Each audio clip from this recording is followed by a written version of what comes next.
Good morning दोस्तों, study with Raghavendra sir के इस यूट्यूब प्लेटफॉर्म पर मैं राघवेंद्र सर आपका बहुत बहुत स्वागत करता हूं।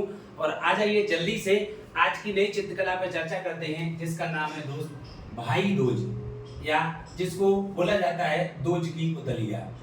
दोज की पुतलिया क्या बोला जाता है? दोज की पुतलिया बोला जाता है। चलिए दोस्तों चर्चा करते हैं कि दोज की पुतलिया जो चित्रकला है इसके बारे में कि कहाँ की चित्रकला प्रसिद्ध है और क्यों प्रसिद्ध है। तो सबसे पहले ये चित्रकला बेटा बुंदेलखंड की प्रसिद्ध है। कहाँ की? बुंदेलखंड के पठार की ये चित्रकला क्या है? प्रसिद्ध है। इस चित्रकला में क्या होता है, तो एक याद रखना, एक साल में बेटा 2 बार ये चित्रकला बनती है। क्यों? क्योंकि याद रखना ये जो दोज की पुतलिया है ये बनती है भाई दोज के दिन। कब बनती है बेटा?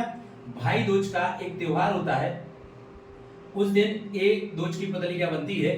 भाई दूज का त्योहार बुंदेलखंड में 2 बार मनाया जाता है। मोस्ट क्वेश्चन है दोस्त, याद रखना। एक मनाया जाता है दिवाली पर। कब मनाया जाता है बेटा? दिवाली पर मनाया जाता है। और एक मनाया जाता है कब बेटा? होली पर। तो जो दोज की पुतलिया है वो 2 बार बनती है। कहां पर? बुंदेलखंड के पठार में।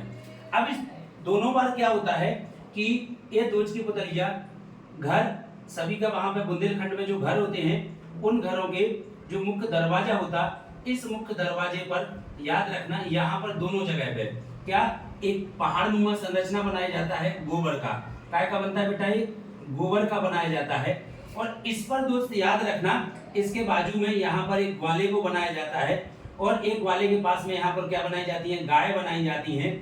और इस पर दोस्त याद रखना गोबर से ही क्या बनाए जाते हैं? पेड़ बनाए जाते हैं। तो ये दोज पुतलिया याद रखना कहाँ की प्रसिद्ध है बेटा? बुंदेलखंड के पठार की, जो कि एक साल में 2 बार बनती है। एक कब बनती है बेटा? दिवाली को। एक कब बनती है बेटा? होली को। और एक कहां पर बनती है दोस्त? याद रखना मुख्य दरवाजा जो मुख्य द्वार होता ना, इस मुख्य द्वार के पास में बनती है। और पूरी की पूरी काय से बनती है बेटा? गोबर से बनती है। चलिए दोस्त